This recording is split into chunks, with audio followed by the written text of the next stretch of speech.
What's good? What's good? So I tried listening to a talk that Sam Cedar was having with Patrick Bet David.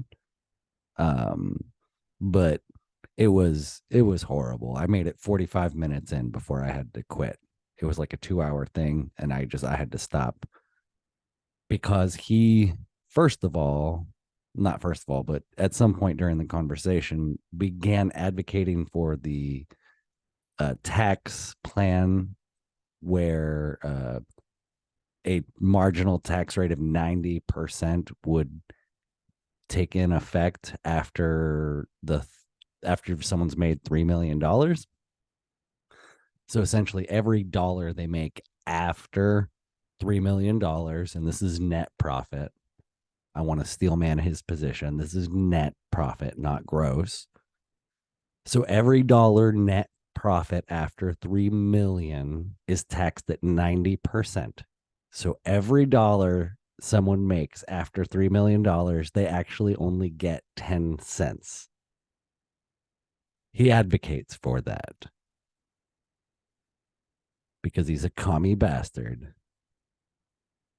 allegedly. I need to watch myself for slander or libel or whatever, but that's insane.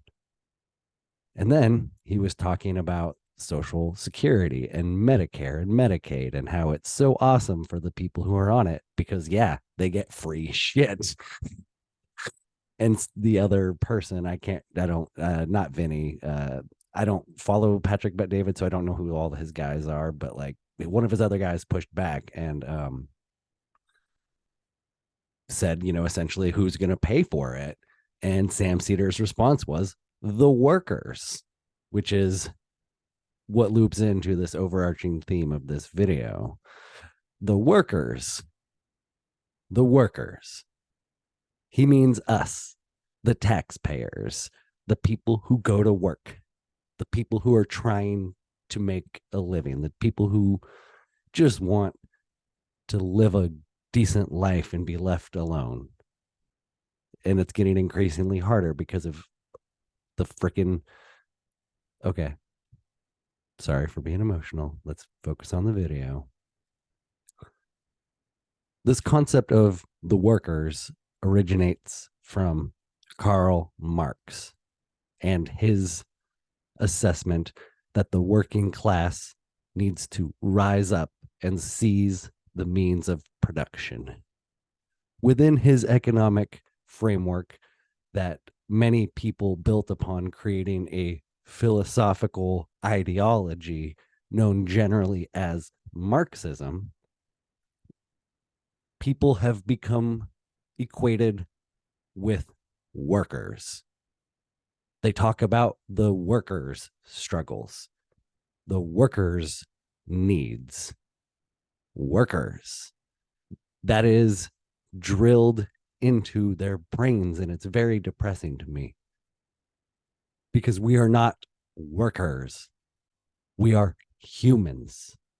And that is one of the biggest reasons that I vehemently am opposed to collectivism, and I am opposed to Marxism and all of the stupid freaking branches that have stemmed off of it that people try to claim is different and new and better. And it's all freaking nonsense.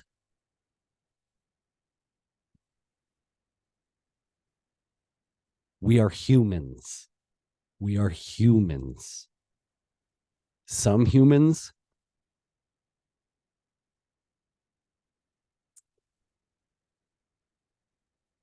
I don't even want to. Okay, sorry. Let's try and wrap up the video.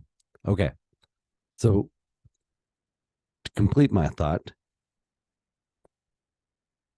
I am really saddened when we are referenced as workers because I believe that we are humans, which is something more beautiful, which is something that opens up more possibilities, which is something that the state cannot control and quantify and classify and own, because that's what communism is just a state sponsored bureaucratic hell. That's also what fascism is, because there's really no difference between the two. People love to argue that point, and I think there's better things to argue about, like the general global uh, conspiracy. That's not a conspiracy, but people, think it's a conspiracy. The global effort to consolidate power and resources through the efforts of the World Economic Forum and all of the ruling class people who participate in those games. Because we are not a free people. We are not even close to a free people. We are workers. We're workers for the United States Corporation. But that's a whole conversation that is going to take a long time to introduce to y'all. But we must break free from the worker mentality. Thank you very much, y'all. Much love.